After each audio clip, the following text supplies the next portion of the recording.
Ladies, let me tell you about the day I learned that sometimes the most dangerous people are the ones who appear the most perfect.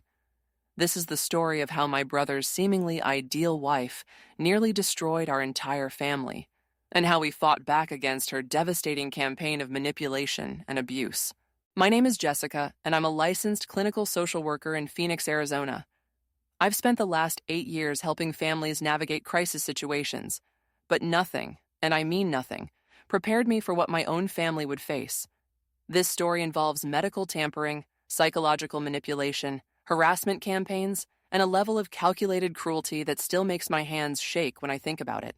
But it's also a story about resilience, family bonds, and the power of never giving up on someone you love. So grab your coffee, settle in, and let me tell you how my brother's fairy tale wedding became our family's worst nightmare, and how we turned it into our greatest victory. It was October 2022, and autumn in Arizona was showing off with those perfect 75-degree days that make you remember why you live in the desert. My brother Michael's wedding to Samantha was everything you'd see in a Pinterest board: rustic elegance at a vineyard just outside Scottsdale, string lights twinkling like stars, and bridesmaids in dusty rose dresses that actually looked good on everyone. Samantha floated down the aisle in a dress that probably cost more than my car payment, her auburn hair perfectly curled, looking every inch the Southern belle she claimed to be.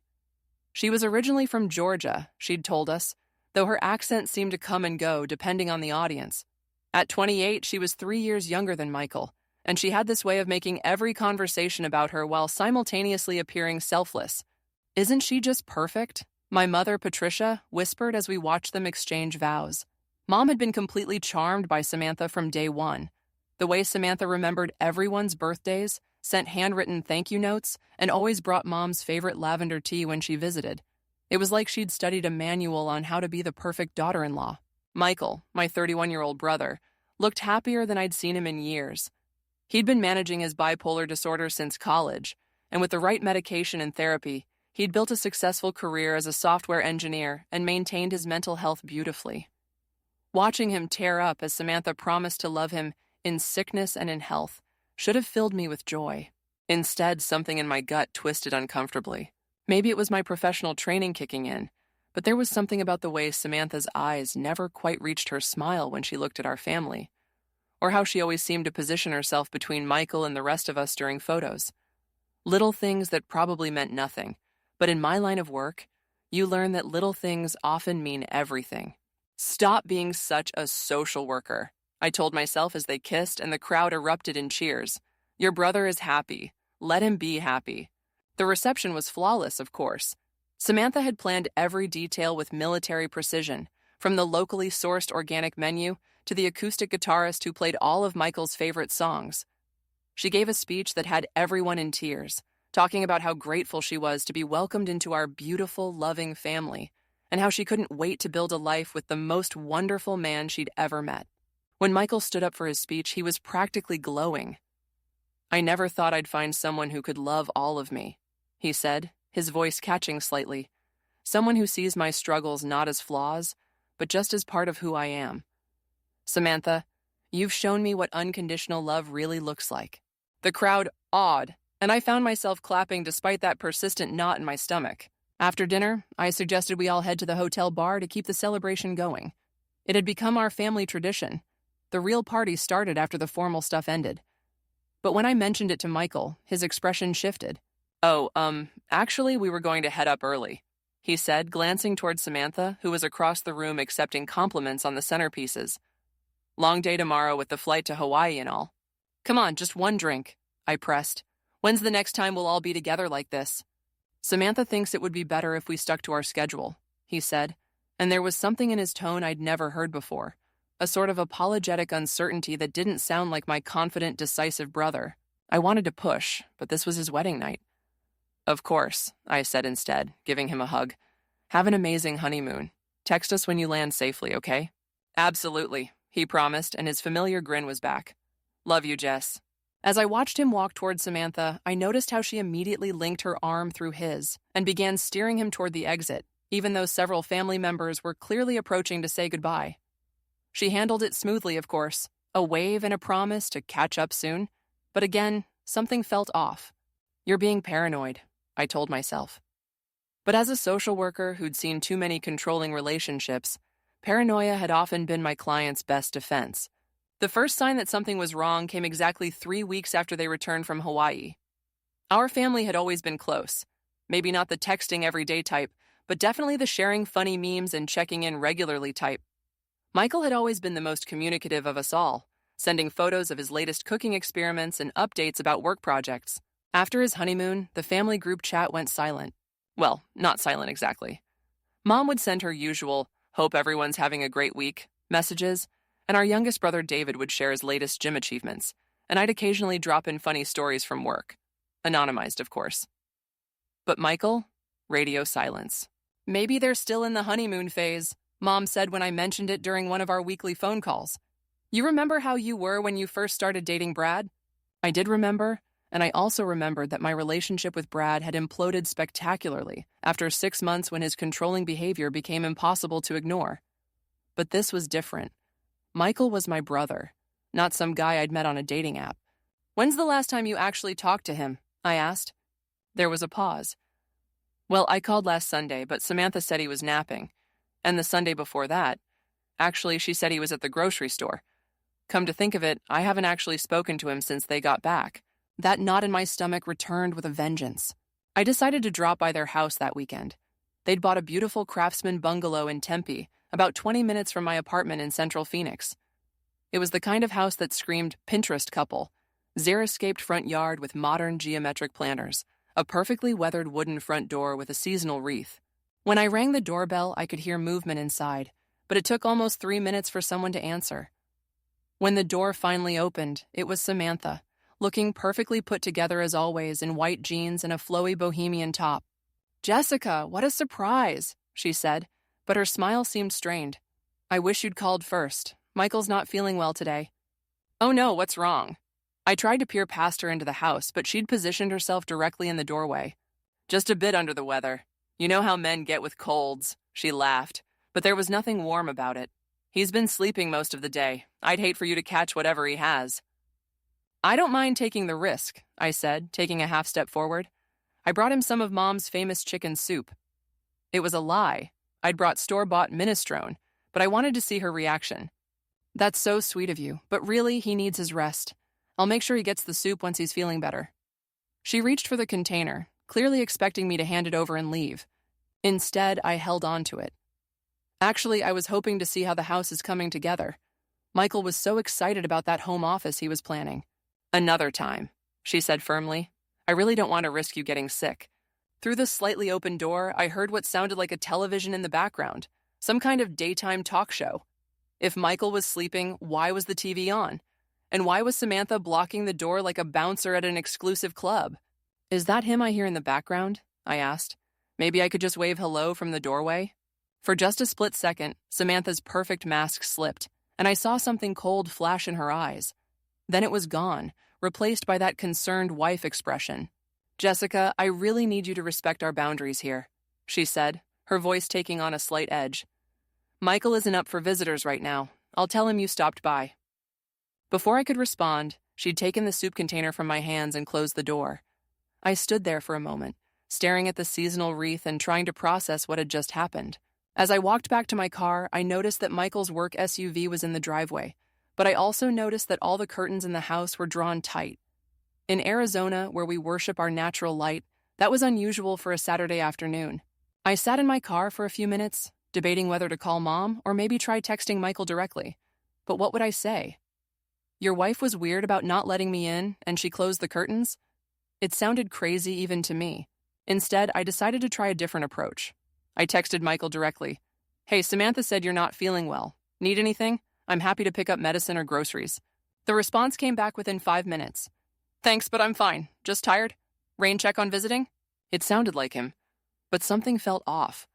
Michael had never been the type to turn down help when he was sick, and he usually added some kind of joke or emoji to his texts. This felt sterile. Over the next few weeks, I tried several more times to connect with my brother. I'd call, and Samantha would answer with a new excuse. He was in the shower, he was at a work meeting, he was taking a nap. When I suggested stopping by after work one evening, She mentioned that his schedule had been really demanding lately, and he'd been getting home late and going straight to bed. "You know how it is in tech," she'd say with a laugh that didn't reach her eyes. "Crunch time never ends." But I knew Michael's job, and I knew his company culture.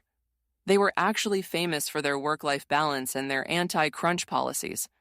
It was one of the reasons he'd taken the position in the first place. The final straw came on a Wednesday afternoon in December.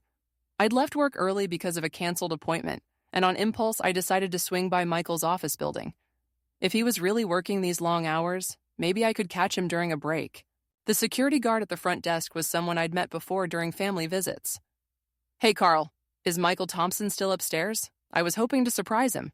Carl checked his computer and frowned. "Actually, he left about an hour ago. He's been leaving early on Wednesdays for the past few weeks. Said he had regular appointments." My blood went cold. Early dismissal on Wednesdays meant one of two things in my family: therapy appointments or medical appointments. Given Michael's history, my mind immediately went to his psychiatrist.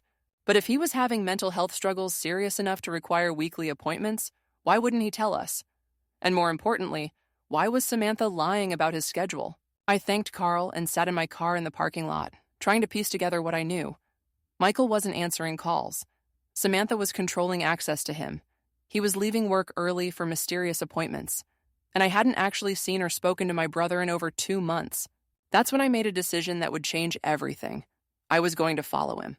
I felt like a character in a bad spy movie, sitting in my Honda Civic across from Michael's office building at 1:30 p.m. the following Wednesday.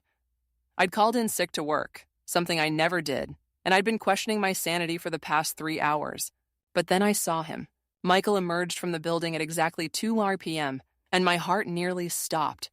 The man walking toward the parking garage looked like my brother, but diminished. He'd lost weight, maybe 15 or 20 pounds that he couldn't afford to lose.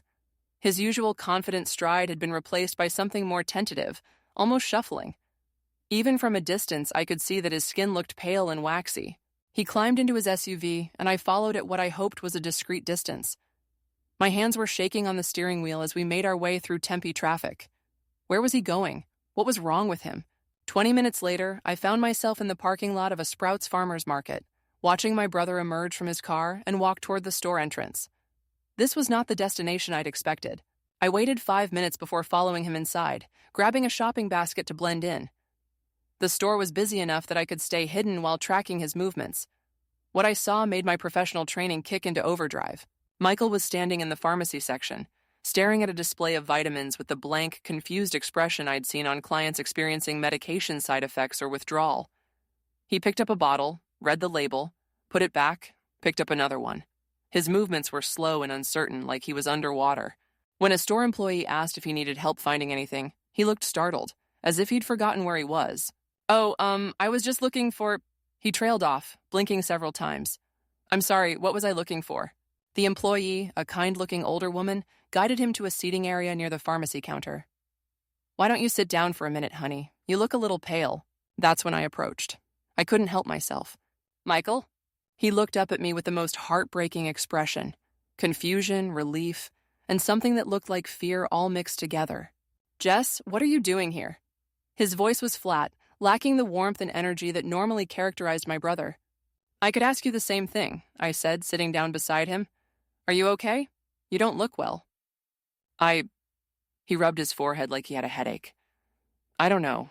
I've been feeling really off lately. Like, really off. My medication doesn't seem to be working as well as it used to." Alarm bells started ringing in my head. "What do you mean? Have you talked to Dr. Martinez about it?" Dr. Martinez had been Michael's psychiatrist for 5 years, and they had an excellent working relationship. "Samantha thinks I should wait a bit longer to see if it stabilizes on its own," he said, but he didn't meet my eyes. "She's been doing a lot of research about mood stabilizers and their long-term effects. She thinks maybe I'm building up a tolerance." Every warning sign I'd ever learned about medication compliance was flashing in my brain like a neon sign. "Michael, that's not how bipolar medication works, and you know it. When did you last see Dr. Martinez?" He looked genuinely confused. "I don't remember. Maybe a month ago? 2 months? Samantha handles most of my appointment scheduling now." This was wrong. This was all wrong. Michael had been religious about his medication routine and his psychiatric care since his diagnosis. He'd never missed an appointment without a serious reason, and he'd never, ever let anyone else manage his medical care. "Can I take you to Dr. Martinez right now?" I asked. "I'll drive you myself." For a moment, his face lit up with something like his old self. "Really? You'd do that?" "Of course I would. You're my brother." But then, as quickly as it had appeared, the light faded from his eyes. "No, I can't. Samantha would be upset. She's making dinner tonight, and she's been working really hard on it all day. I can't just not show up." "Michael, this is about your health. Samantha will understand." "You don't know her like I do," he said, and there was something almost desperate in his voice. "She worries about me so much, more than she should have to. I can't keep disappointing her." The way he said it made my social worker training scream. This was the language of emotional manipulation. The idea that his medical needs were somehow burdens, disappointments. "Okay," I said carefully. "What if I call Dr. Martinez and make an appointment for you, and I could drive you there so Samantha doesn't have to worry about it?" "Maybe," he said, but he didn't sound convinced. We sat in silence for a moment, and I noticed that his hands had a slight tremor. That was new. Michael's medication had never caused tremors before. "Can I ask you something?" I said finally. "How are you taking your medication now? Same routine as always?" "Yeah, same as always. Samantha actually helps me stay organized with it now. She fills my pill case every week and reminds me to take everything on time. She's really great about it." My blood turned to ice. I'd worked with enough domestic abuse cases to know that medication control was a common tactic, but I'd never seen it in my own family. The idea that Samantha might be tampering with Michael's medication seemed impossible. She was a kindergarten teacher, for God's sake. She baked cookies for school fundraisers. But the evidence was right in front of me. My brother, who had been stable for years, was now exhibiting clear signs of medication failure or withdrawal, and his wife had recently taken over management of his medication routine.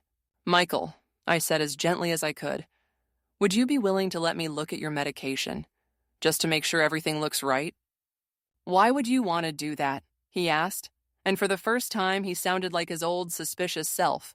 "Because I love you, and you're clearly not feeling well, and sometimes it helps to have a second set of eyes on things." He considered this for a long moment. Then, "Okay, but can we do it when Samantha's not around? She gets anxious when people question her methods." That sentence hit me like a physical blow. Her methods for managing his psychiatric medication?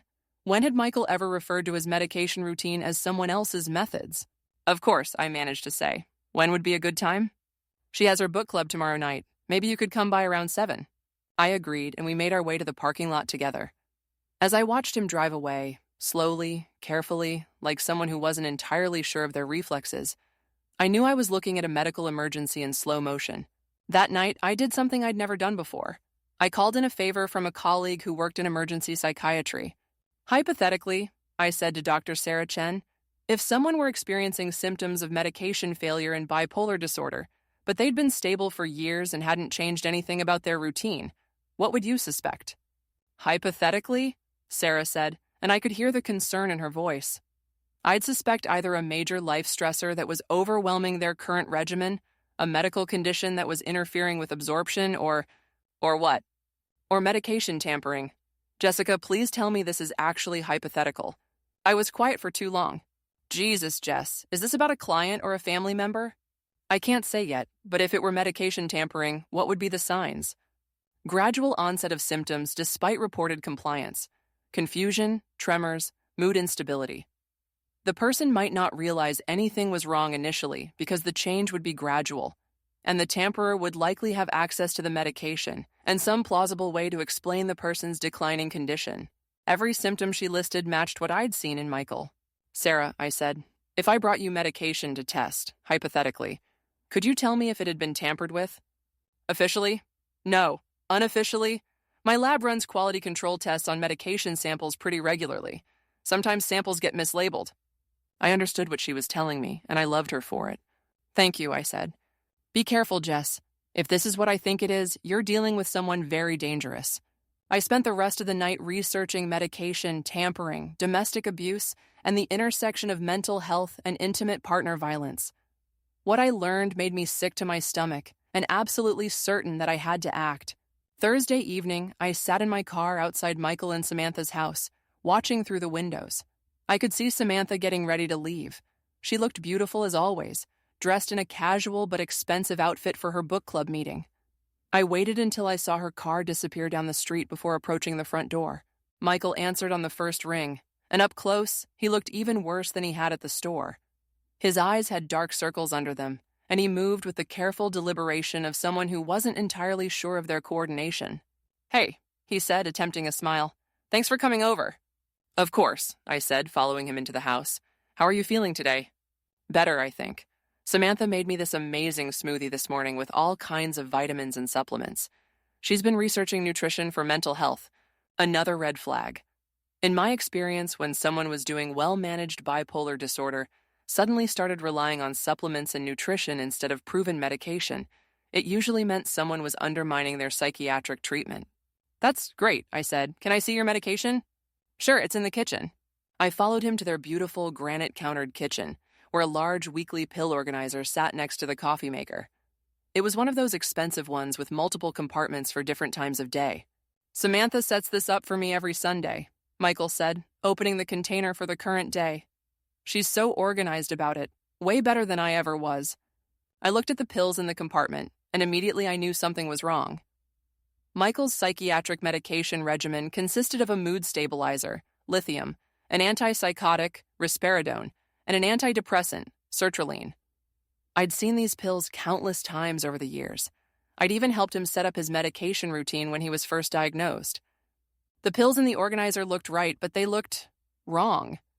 The lithium tablets appeared slightly different in color. The risperidone looked the same, but when I picked one up, it felt lighter than it should have. "Michael," I said carefully, "where does Samantha get your medication refilled?" "Different places," he said. "She shops around for the best prices since my insurance doesn't always cover everything. Sometimes CVS, sometimes Walgreens, sometimes those online pharmacies. She's really good at finding deals." My heart was pounding. Legitimate psychiatric medications don't come from multiple pharmacies, and they definitely don't come from random online sources. Any real pharmacy would have records of his prescriptions and would coordinate with his doctor. "Can I see the bottles?" I asked. "Samantha keeps those in the bedroom. She says it's easier to organize everything if she handles the bottle storage." Of course she does, I thought. Control the source, control the victim. "Would you mind getting them? I'd love to see what your current dosages are." Michael looked uncertain. "I don't know. Samantha doesn't like people going through her organizational systems." "I'm not going through her systems," I said gently. "I'm just concerned about my brother, and I want to make sure you're getting the right medications." He nodded slowly and disappeared toward the bedroom. While he was gone, I carefully extracted one pill of each type from his organizer and slipped them into the small baggie I'd brought for this purpose. If Sarah's lab could test them, I'd have my answer. When Michael returned, he was carrying 3 prescription bottles, but immediately I could see that something was off. The labels looked legitimate, but when I checked the prescribing doctor, it wasn't Dr. Martinez. "Who is Dr. Rebecca Thompson?" I asked. "Samantha's doctor," Michael said. "Samantha thought it would be easier if we used the same primary care physician. Dr. Thompson has been really helpful about managing my medication." Every alarm bell in my head was now screaming. A primary care physician should never be managing complex bipolar medication without direct coordination with a psychiatrist. And Michael had never mentioned switching doctors. "When did you start seeing Dr. Thompson?" "A few months ago." Samantha set it up. She said Dr. Martinez was too focused on just throwing medication at problems instead of looking at the whole person. This was textbook manipulation, isolating the victim from their established support systems and medical care, then substituting new experts who supported the abuser's narrative. "Michael," I said, trying to keep my voice calm, "have you spoken to Dr. Martinez since you started seeing Dr. Thompson?" "No." Samantha thought it would be confusing to have too many doctors involved. She said it could lead to contradictory advice. I was fighting to keep from visibly shaking. This was medical isolation, and it was dangerous beyond words. "Can I ask you something?" I said. "How do you feel about the way Samantha handles your medication routine?" Michael was quiet for a long moment. "Honestly, sometimes I feel like I don't have any control over my own health anymore. But she says that's normal when someone cares about you as much as she does. And she's right that I wasn't always great about staying organized with pills and appointments. But you were great about it," I said. "You managed your condition beautifully for years before you met her." "Yeah, but she's so much better at it than I am. And she worries so much about me. I don't want to make things harder for her." The guilt, the self-doubt, the gradual erosion of confidence in his own capabilities. This was emotional abuse 101, and it was happening to my brother. Michael, I said carefully, how do you think Samantha would react if you told her you wanted to make your own medical appointments and manage your own medication? His face went pale. She'd be really hurt. She's invested so much time and energy in taking care of me. It would seem ungrateful. But it's your health. You have the right to make decisions about your own medical care. I know, but... He rubbed his forehead again. Sometimes I feel like I can't think clearly enough to make good decisions. Maybe it's better if she handles the complicated stuff. This was the cruelest part of medication tampering. It created a vicious cycle where the victim's judgment became impaired, making them more dependent on the abuser, which gave the abuser more control to continue the tampering. I heard a car door slam outside, and Michael immediately tensed. "She's back early," he said, and there was genuine panic in his voice. "Michael, it's okay." "No, you don't understand," he interrupted, moving quickly to put the pill bottles away. "She doesn't like it when people come over without planning it ahead of time. And if she sees that I showed you the medication..." Before I could respond, the front door opened. "Michael, I'm home." Samantha's voice rang through the house with that artificially cheerful tone I'd come to recognize. Book club got canceled because Rebecca wasn't feeling well. She appeared in the kitchen doorway and stopped dead when she saw me. "Jessica, what a surprise." Her voice had shifted from cheerful to carefully neutral. "I didn't know you were coming by tonight." "I just wanted to check on Michael," I said, trying to match her casual tone. "He's been feeling under the weather."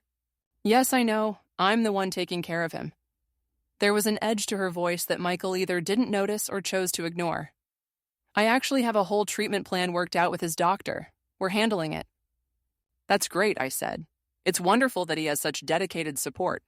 Samantha's eyes narrowed slightly, like she was trying to determine whether I was being sincere or sarcastic. "Well, I don't want to intrude on your evening," I continued, moving toward the door. "Michael, feel better, okay? And call me if you need anything." "I will," he said, but he wouldn't meet my eyes. As I walked to my car, I could hear raised voices from inside the house, Samantha's sharp tone and Michael's apologetic responses. I sat in my driver's seat for a moment, my hands shaking as I processed what I'd learned. My brother was being systematically poisoned by his wife. She had isolated him from his medical team, taken control of his medication, and was slowly destroying his mental health while positioning herself as his devoted caregiver. And I had 3 pills in a baggie that might be the proof I needed to save his life. The next morning, I called in another favor and took a long lunch break to meet Sarah at a coffee shop near the hospital. She was waiting for me in a back corner booth, looking every inch the professional in her white coat and sensible shoes. "Tell me this isn't what I think it is," she said without preamble as I sat down across from her. "I hope it isn't," I said, sliding the baggie across the table, "but I'm afraid it is." Sarah looked at the pills without touching the bag. "What's the medication supposed to be?" I gave her Michael's prescription information, and she nodded grimly. "I'll have results by tomorrow afternoon," she said. "But Jessica, if this comes back positive for tampering, you need to involve law enforcement immediately.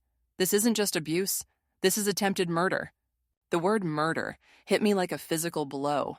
I'd been thinking about this as medical abuse, but Sarah was right. Deliberately sabotaging someone's psychiatric medication could absolutely be fatal. What should I do in the meantime? Document everything. Get copies of any communications. If possible, record conversations. Arizona is a one-party consent state, and whatever you do, don't let them know you suspect anything until you're ready to act. That evening, I called Mom and David for what I told them was a family check-in, but which was really an intelligence-gathering mission. "Have either of you talked to Michael recently?" I asked. "I tried calling last weekend," Mom said, but Samantha said he was having a rough day and needed to rest. She said he's been struggling with work stress lately. "Work stress?" David interjected. "I thought he loved his job, and isn't his company super chill about that stuff?" "That's what I thought too," Mom said. "But Samantha seems to know what's best for him. She's such a devoted wife." I had to bite my tongue to keep from screaming. The devoted wife narrative was going to make this so much harder to prove. "What about Thanksgiving?" I asked. "We're all still planning to meet at David's place, right?" "Actually," Mom said, "Samantha called me about that. She said Michael's not up for big family gatherings right now. They're going to spend it quietly, just the 2 of them." Another isolation tactic. Major holidays were being reframed as overwhelming burdens rather than family bonding opportunities. Did she say why he's not up for family time? She mentioned that crowds have been making his anxiety worse lately. She's concerned about overstimulation. This was particularly cruel because Michael had never suffered from social anxiety. He was the brother who organized family game nights and looked forward to holidays all year. Saturday afternoon, Sarah called. "You need to sit down," she said without any pleasantries. I was already sitting, but I braced myself anyway. "The lithium tablets are sugar pills," she said. "Basic glucose tablets that you can buy at any pharmacy for diabetic emergencies. The risperidone has been replaced with what appears to be crushed-up melatonin tablets formed into similar-looking pills. The sertraline is the only thing that's actual medication, but it's a much lower dose than what was prescribed." The room started spinning. "So he's been getting essentially no psychiatric medication for how long?" "Based on the symptoms you described, probably months. Lithium withdrawal alone can be life-threatening, and going off antipsychotics suddenly can trigger psychotic episodes. The fact that he's not in the hospital right now is honestly miraculous." "What do I do?" "You call the police. Tonight. This is a felony in Arizona. Aggravated assault, attempted murder, vulnerable adult abuse. You have the evidence, and you have a victim who needs immediate medical intervention." "But what if they don't believe me? What if—" "Jessica," Sarah interrupted, "your brother could die. If he goes into lithium withdrawal seizures or has a psychotic break, this goes from attempted murder to actual murder. You don't have time to gather more evidence." She was right. I knew she was right. But I also knew that calling the police would mean Michael would learn the truth about his wife in the most traumatic way possible, and I wasn't sure his compromised mental state could handle that revelation. "I need one more day," I said, "to prepare him, to make sure he has support when everything falls apart." 24 hours, Sarah agreed reluctantly, "but if you wait longer than that, you become complicit." That night, I lay awake staring at the ceiling, trying to figure out how to destroy my brother's world in order to save his life. Sunday morning, I called Michael directly, instead of going through Samantha. "Hey," I said when he answered. "I was thinking about making that chicken soup for real this time, the kind Mom used to make when we were sick. Are you free this afternoon?" He paused, and I could hear muffled conversation in the background. "Samantha thinks I should rest today. Maybe another time?" "Michael," I said firmly, "I'm your sister and I'm worried about you. I'm coming over at 2 p.m. with soup and we're going to talk." There was a longer pause. "Okay," he said finally. "I'll tell Samantha you're coming. Actually, I'd like to talk to you alone first, just for a few minutes, brother to sister." "I don't know if that's—" "Please, Michael, it's important." Another pause. "Okay, come around to the back door. I'll meet you in the garden." At exactly 2 p.m., I walked through the gate into their backyard, carrying a container of actual homemade chicken soup and a heart full of dread. Michael was sitting on a bench near their small vegetable garden, and in the afternoon sunlight, he looked even worse than before. His skin had a grayish tinge, and his hands were definitely trembling. "You look terrible," I said, sitting down beside him. "Thanks," he said with a weak smile. "You always were the tactful one." "Michael, I need to ask you some questions, and I need you to be completely honest with me." "Okay. When did you last see Dr. Martinez?" He was quiet for a moment. "I think August, maybe September." "And when did Samantha start managing your medication?" "Around the same time. She said she wanted to be more involved in my healthcare since we're married now." "How do you feel mentally, compared to a year ago?" Michael rubbed his face with both hands. "Honestly, like I'm losing my mind. I can't concentrate at work. I'm having trouble sleeping. Sometimes I feel like I'm watching my life happen to someone else. But Samantha says it's just stress from all the life changes." "Michael," I said carefully, "I had your medication tested." He looked up sharply. "You what?" "Those pills Samantha's been giving you, they're not medication. The lithium is sugar pills. The antipsychotic is melatonin. You've been in withdrawal for months." For a moment, he just stared at me. Then he laughed, a harsh, bitter sound that broke my heart. "That's impossible," he said. "Samantha wouldn't. She loves me. She takes care of me." "I know it's hard to believe, but—" "No," he said, standing up abruptly. "You don't know what you're talking about. Samantha has been nothing but supportive. She's sacrificed so much to help me manage my condition." "Michael, listen to me." "I think you should leave," he said, and his voice was shaking. "I think you're jealous that I found someone who actually cares about me, and you're trying to destroy my marriage." The back door opened, and Samantha appeared. She must have been listening from inside the house.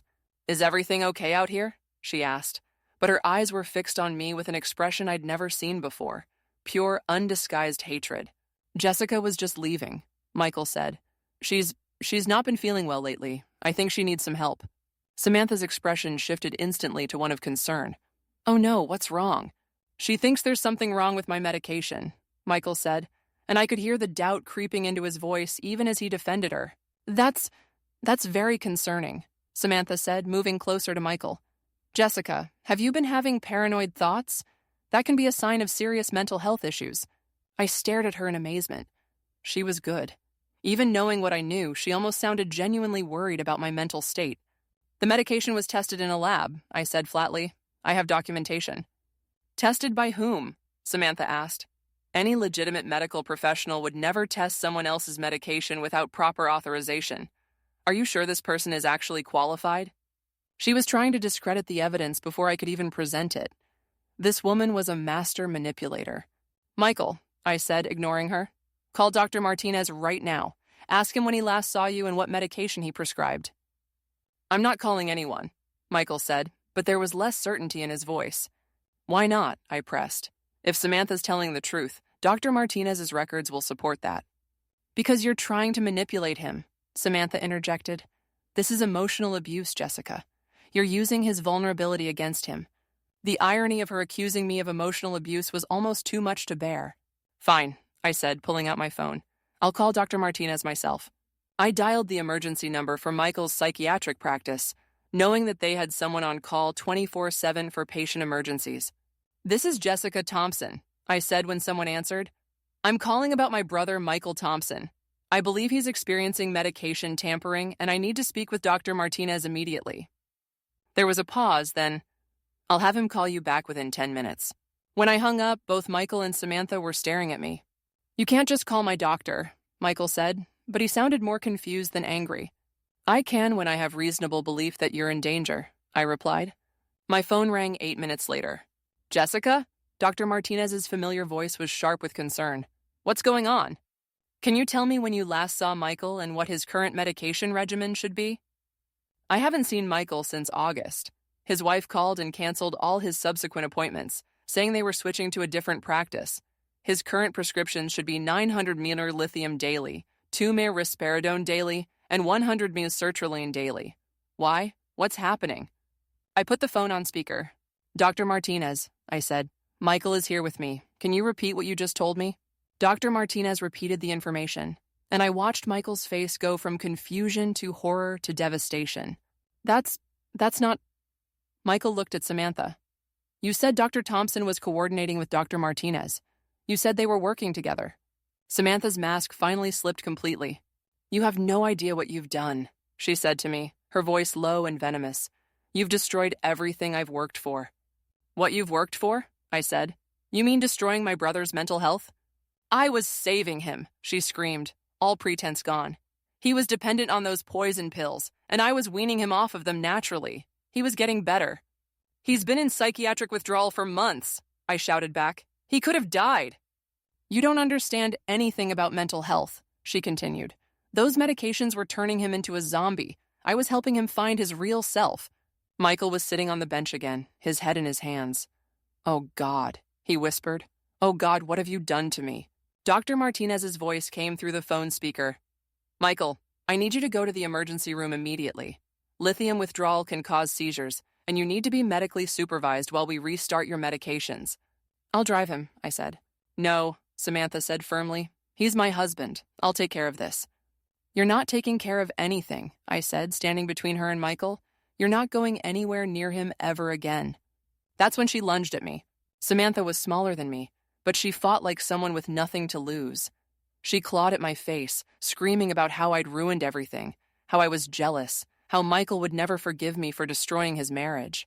Michael, despite his compromised state, managed to pull her off of me. Samantha, stop! What are you doing? I'm fighting for our marriage, she screamed. I'm fighting for us. By poisoning me? Michael's voice was quiet but clear. By lying to me? By isolating me from my family? The fight went out of her all at once. She collapsed onto the ground, sobbing. I loved you so much, she cried.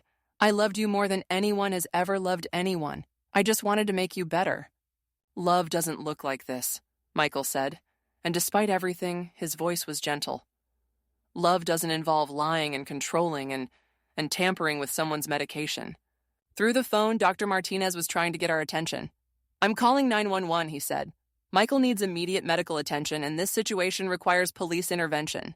Within 20 minutes, our backyard was full of EMTs, police officers, and investigators.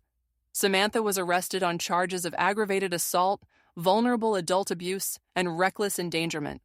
The pill organizer and medication bottles were confiscated as evidence. As they put Samantha in the police car, she looked at me through the window with such pure hatred that I actually stepped backward. "This isn't over," she mouthed. At the time, I thought she was just angry and desperate. I had no idea she was making a promise. Michael spent 3 days in the hospital while doctors carefully reintroduced his psychiatric medications and monitored him for withdrawal complications. I spent those 3 days at his bedside, watching him slowly start to look like my brother again. "I feel so stupid," he said on the second day, when his thinking had cleared up enough for real conversation. "You're not stupid," I said firmly. "You were being systematically poisoned by someone you trusted. There's no shame in being victimized." But the signs were there, weren't they? The way she controlled everything, the way she isolated me from all of you. "The signs are always obvious in retrospect," I said. "She was a master manipulator, Michael. She made you doubt your own instincts and abilities. That's what abusers do." Dr. Martinez stopped by every day, and by the third day, he was cautiously optimistic about Michael's recovery. "You're responding well to the medication restart," he said, "but we'll need to do some intensive therapy work to address the psychological trauma of what happened. Being medically abused by a spouse, that's going to take time to process." Samantha was released on bail pending trial, with a restraining order that required her to stay at least 500 yards away from Michael, our family, and our workplaces. The district attorney's office told us the case was strong. They had the lab results, Dr. Martinez's testimony, and the fraudulent prescription bottles as evidence. "She'll likely plead down to a lesser charge," the prosecutor explained. "First offense, no prior history, expression of remorse. She's looking at maybe 18 months in prison, 3 years probation." It felt like a slap on the wrist for nearly killing my brother, but at least it was something. Michael moved in with our Uncle Robert, a retired police detective who lived in a secure apartment complex in Scottsdale. He returned to work part-time while continuing intensive therapy, and slowly, he started to resemble the brother I'd always known. 2 weeks after the trial date was set, I got the first phone call. "Is this Jessica Thompson?" The voice was unfamiliar, professional sounding. "Yes, who's this?" "I'm calling from Phoenix General Hospital. Your brother Michael was brought in about an hour ago. He's been in a serious car accident." My world tilted. "Is he okay? I'm coming right now." "Ma'am, I'm afraid there's been some confusion. We don't have anyone by that name here. You might want to check with other area hospitals." I called 5 different hospitals. None of them had Michael listed as a patient. When I called Michael directly, he answered on the second ring. "I'm fine," he said, sounding confused. "I'm at Uncle Robert's watching TV. Why?" Someone had called me with fake information about Michael being hurt. Someone who wanted me panicked and running around the city. The next day, I got a call from my supervisor at work. "Jessica, I need to talk to you about some concerning reports we've received." My stomach dropped. "What kind of reports?" "We've had several anonymous calls claiming that you've been stalking a client family and making inappropriate contact outside of professional settings. The callers provided specific details about times and locations. The details were all fabricated, but they were specific enough to sound credible. Someone had been watching me, documenting my movements, and creating a false narrative about my professional conduct. This is harassment, I told my supervisor. I'm being targeted by someone who's trying to discredit me. I believe you, she said, but I have to follow protocol. You're suspended pending investigation. That afternoon, I found my car tires slashed in the work parking lot. A note was tucked under the windshield wiper. You should have minded your own business. The handwriting wasn't familiar, but the message was clear. Over the next week, the harassment campaign escalated. I received dozens of fake delivery orders, pizza, Chinese food, flowers, furniture, all sent to my apartment at various hours of the day and night. My neighbors started complaining about the constant doorbell ringing. Someone created fake social media profiles using my name and photos, posting increasingly unhinged rants about mental health stigma and family betrayal.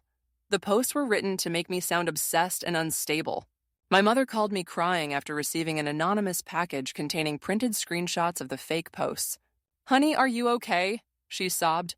"These posts, they don't sound like you, but they have your name and picture." "It's not me, Mom. It's Samantha. She's trying to make me look crazy." "But she's in jail." "No, she's out on bail, and she's orchestrating all of this." The police were sympathetic but limited in what they could do.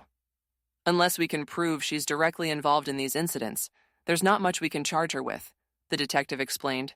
The restraining order only covers direct contact with your family. So she can destroy my life as long as she doesn't come near us directly? We'll do our best to investigate, but this kind of third-party harassment is difficult to prosecute. The final straw came on a Thursday evening when I returned home to find my apartment door wide open and my living room destroyed. Furniture was overturned, papers scattered everywhere, and someone had poured bleach over my couch and carpets. But nothing was stolen. This wasn't a robbery, it was a message. On my bathroom mirror, written in my own lipstick, was a single sentence. You destroyed my life, so I'm destroying yours. That night, I called Uncle Robert. Pack a bag, he said without hesitation. You're staying here until this is resolved. Robert, I can't hide forever. You're not hiding, you're regrouping, and I've got some ideas about how to handle this. Uncle Robert had spent 30 years in law enforcement, with the last 10 focused on cybercrime and harassment cases. If anyone knew how to build a case against a sophisticated stalker, it was him. The mistake most people make, he explained as we sat in his home office surrounded by evidence boards and computer screens, is thinking they're dealing with a random crazy person. But this woman isn't crazy. She's methodical, which means she's making mistakes we can trace. He'd already started compiling evidence. Phone records showing the fake hospital calls had come from burner phones purchased near Samantha's residence. Security camera footage from my apartment complex showed a figure matching her description near the building on the night of the break-in. Most importantly, the fake social media profiles had been created using IP addresses that traced back to internet cafes she'd visited. She's good, but she's not perfect, Robert said. And she's angry, which makes people sloppy. Michael, despite still being in recovery mode, insisted on helping with the investigation. She nearly killed me, he said. I'm not letting her destroy anyone else's life. Working together, we discovered that Samantha's harassment campaign was more extensive than we'd realized. She'd contacted my employer, my clients, my landlord, and even my ex-boyfriend, spinning elaborate stories about my alleged mental breakdown and obsessive behavior. But she'd also made a critical error. She'd enlisted help. Through careful analysis of the fake delivery orders and social media activity, we identified a pattern suggesting multiple people were involved in the harassment.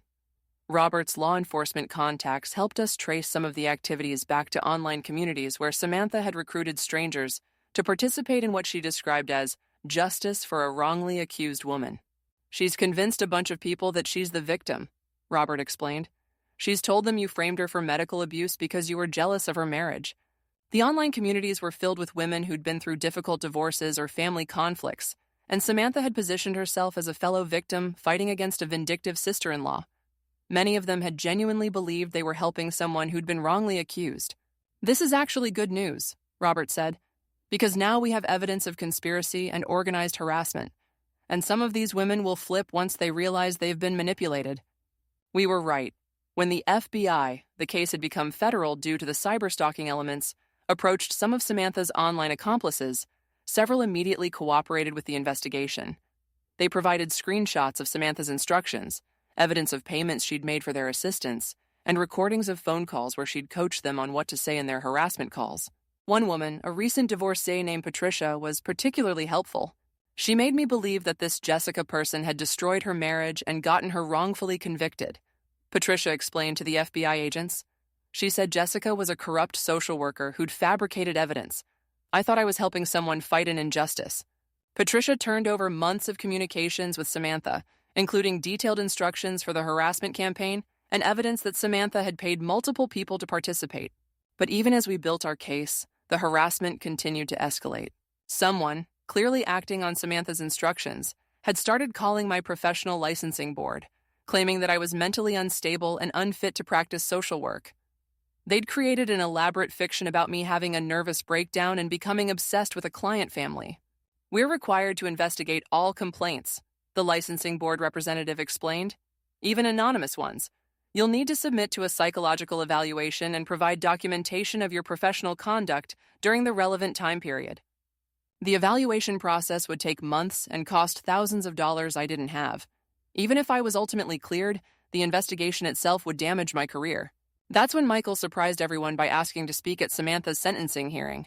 I want to tell the court what she did to me, he said, and what she's done to Jessica since her arrest. The prosecutor was initially reluctant. Victim impact statements are usually about the original crime. This ongoing harassment is part of a separate case. But it's all connected, Michael insisted. It shows the pattern of her behavior. It shows she hasn't shown any remorse or changed at all. Dr. Martinez supported Michael's request to speak, and eventually, the court agreed to allow an expanded victim impact statement that would address both the original medical abuse and the subsequent harassment campaign. The courtroom was packed on the day of Samantha's sentencing hearing. Our family filled 2 rows, and I was shocked to see how many other people had come to support us. Colleagues from my work, friends of Michael's, even neighbors from our childhood who'd heard about the case. Samantha sat at the defendant's table in a conservative dress, her hair pulled back in a simple ponytail. She looked like a kindergarten teacher who'd made a mistake, not someone who'd orchestrated a campaign of medical abuse and psychological torture. When Michael stood up to give his victim impact statement, the courtroom went completely silent. "Your Honor," he began, his voice steady despite the magnitude of what he was about to share. "I want to tell you about the day I realized my wife was trying to kill me." He spoke for 20 minutes, describing the gradual deterioration of his health, the isolation from our family, and the realization that the woman he'd trusted with his life had been systematically poisoning him. "But what I want the court to understand," he said, looking directly at Samantha, "is that the abuse didn't stop when she was arrested. For the past 3 months, she's been trying to destroy my sister's life as punishment for exposing the truth." He detailed the harassment campaign, the fake reports to licensing boards, the break-in, the online defamation. With each revelation, I watched Samantha's facade crumble a little more.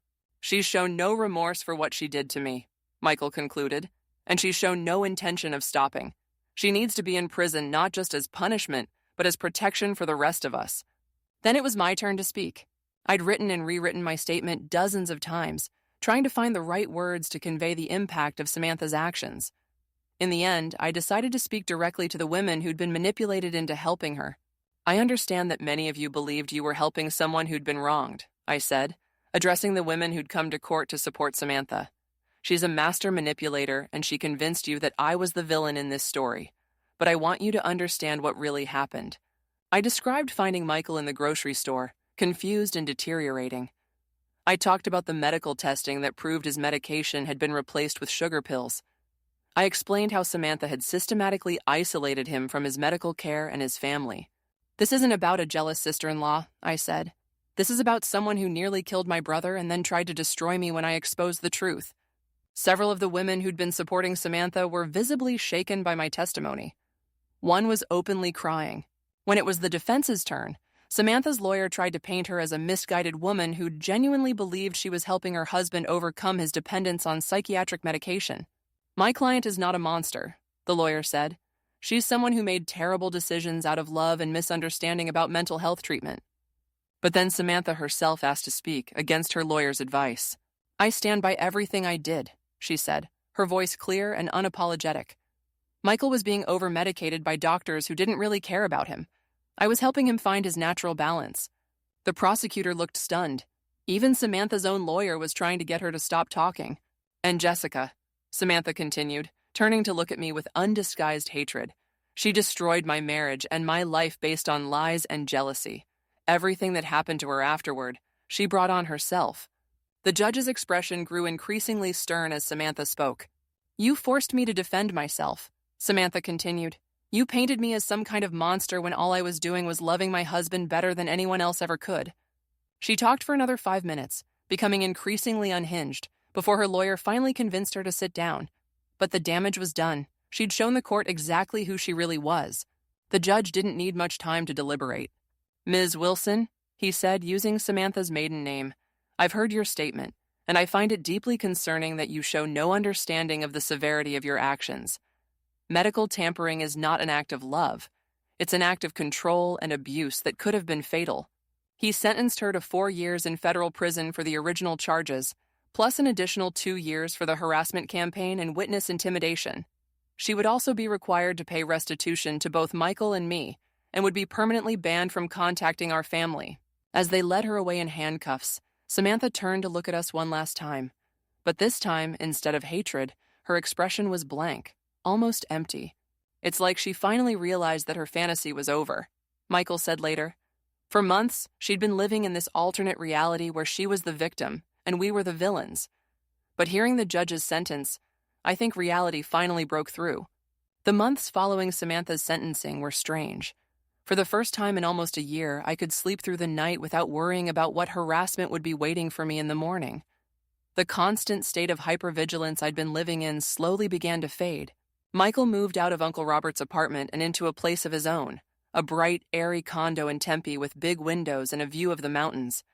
His recovery had been remarkable. With proper medication and intensive therapy, he'd not only returned to his baseline mental health but seemed stronger than before. I learned that I can survive almost anything, he told me during one of our weekly coffee dates. She took away my medication, my judgment, my sense of reality, and I still found my way back. That's something no one can ever take from me. My professional life took longer to recover. The licensing board investigation dragged on for months, even after the FBI provided evidence that the complaints against me had been fabricated. The psychological evaluation I was required to undergo came back completely clean, but the process itself was exhausting and expensive. The system isn't designed to handle cases like this, my lawyer explained. They don't have protocols for dealing with harassment campaigns that target professional credentials. Eventually, all charges against me were dropped, and my license was fully reinstated. My employer offered me my position back with a formal apology, but I decided it was time for a change. I'd been thinking about going into private practice, specializing in family crisis intervention and domestic abuse recovery. You'd be good at that, Uncle Robert said when I told him about my plans. You've got the professional training and the personal experience now. That's a powerful combination. 6 months after Samantha's sentencing, I got an unexpected phone call from one of the women who'd been involved in her harassment campaign, Patricia, the recent divorcee who'd helped with the fake social media posts. I've been going to therapy, she said, trying to understand how I got pulled into someone else's vendetta.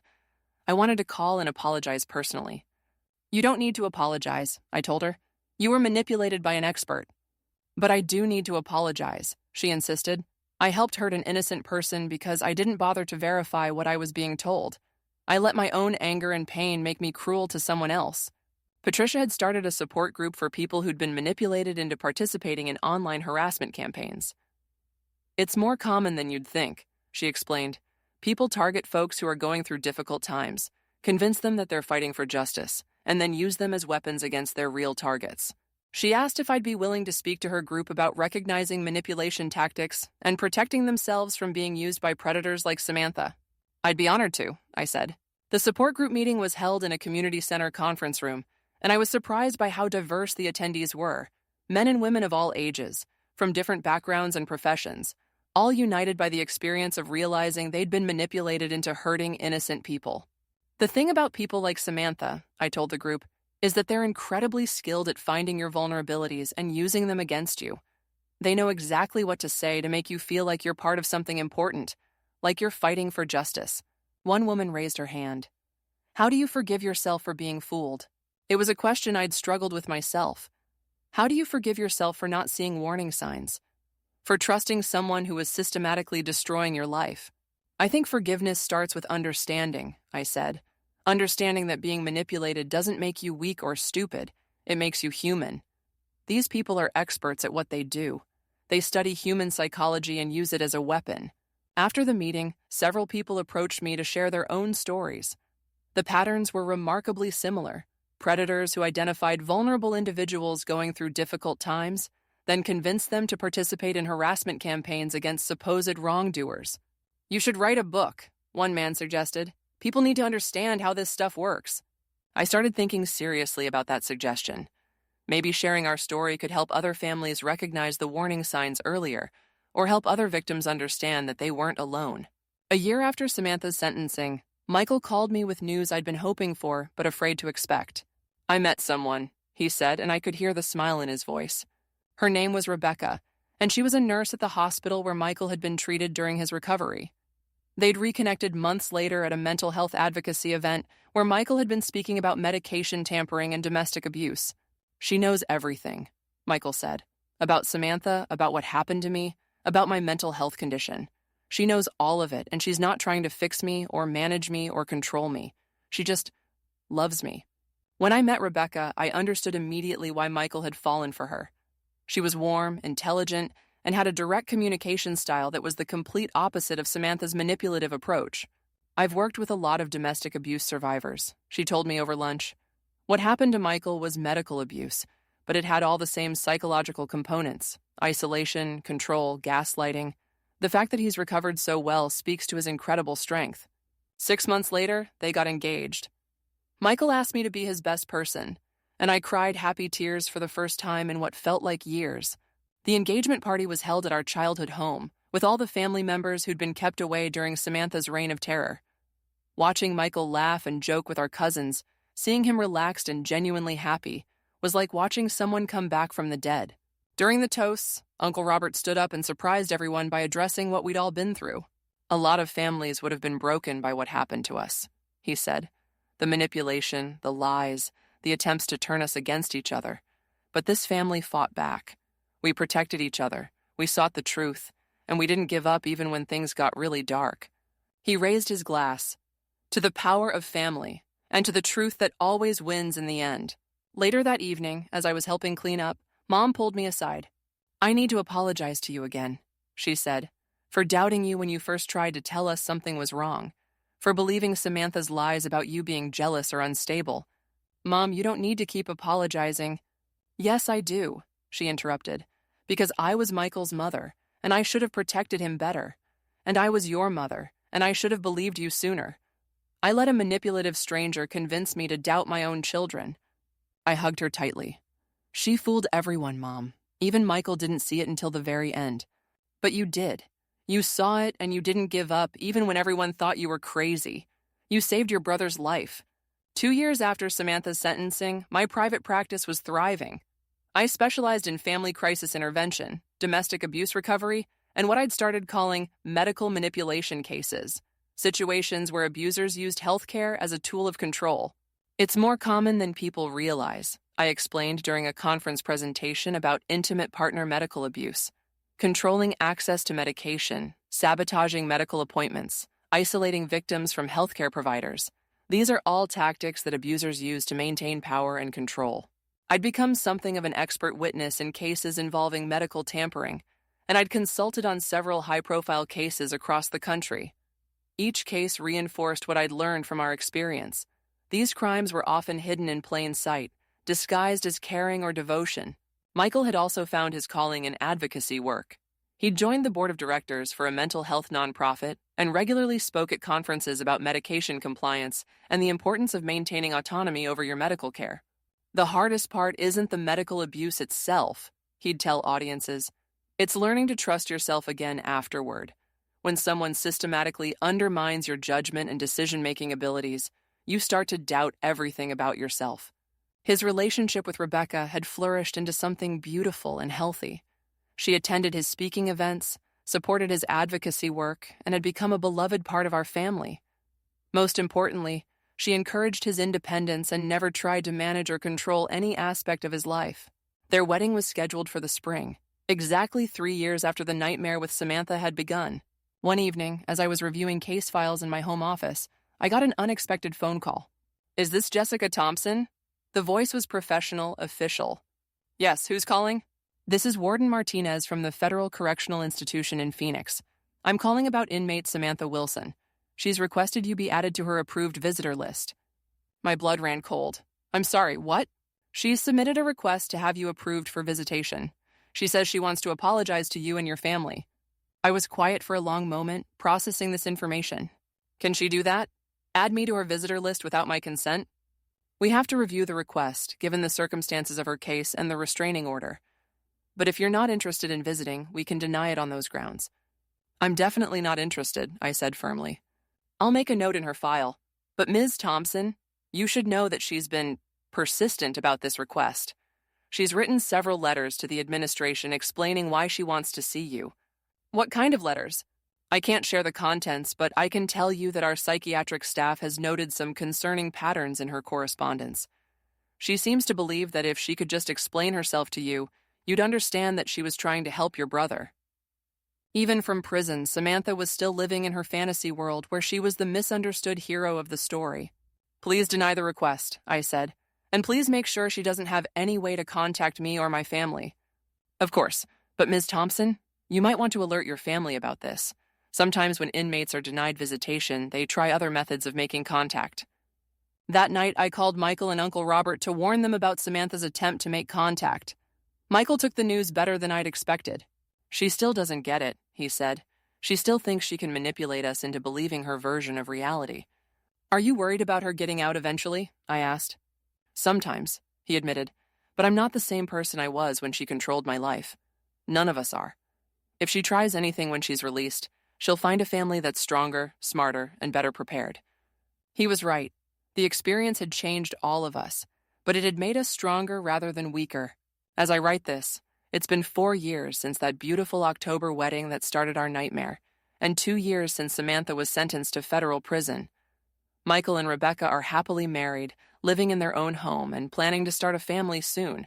My private practice has grown beyond my wildest expectations, and I've been able to help dozens of families who found themselves in situations similar to ours.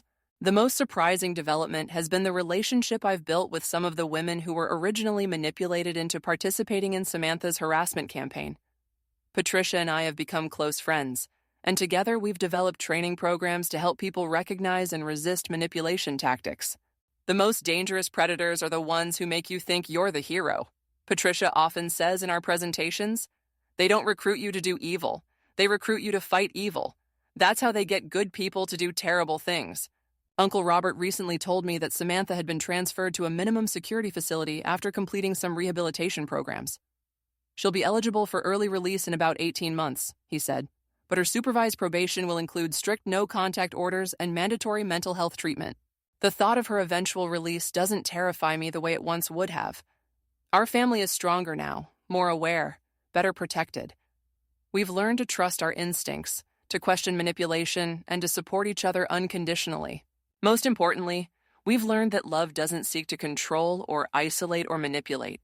Real love encourages independence, supports growth, and respects autonomy. The contrast between Samantha's suffocating, controlling version of love and the healthy relationships Michael and I have built since then couldn't be more stark. Sometimes people ask me if I regret getting involved, if I wish I'd minded my own business when I first suspected something was wrong with Michael. The answer is always no. Yes, fighting back cost me months of peace, thousands of dollars in legal fees, and nearly destroyed my career. But it saved my brother's life, and it led to justice for someone who was systematically abusing a vulnerable person. More importantly, it taught me something invaluable about family, about love, and about the responsibility we have to protect the people we care about, even when it's difficult, even when others don't understand, even when the person we're protecting doesn't want our help. The last time I spoke to Michael about Samantha was at his wedding reception. We were watching Rebecca laugh at something our cousin had said, and Michael turned to me with a thoughtful expression. "Do you think she'll ever understand what she did?" he asked. "I don't know," I said honestly. Some people are so invested in their own version of reality that they can never accept the truth. "I used to hate her," he said quietly, "but now I just feel sorry for her. She destroyed her own life trying to control mine." That's when I knew Michael had truly healed, not just from the medical abuse, but from the psychological trauma of being so completely betrayed by someone he'd trusted with his life. As for me, I've learned to trust my instincts again, to value my professional expertise, and to never apologize for fighting for the people I love. I've also learned that sometimes the most dangerous people are the ones who appear the most perfect, and that love should never require you to doubt your own reality. If you're reading this story and recognizing elements of your own life, please know that you're not crazy, you're not overreacting, and you deserve support and protection. Trust your instincts, reach out for help, document everything, and remember that real love doesn't seek to diminish or control. It seeks to lift up and empower. The truth may be complicated and it may be painful, but it's always worth fighting for. And sometimes it can literally save a life.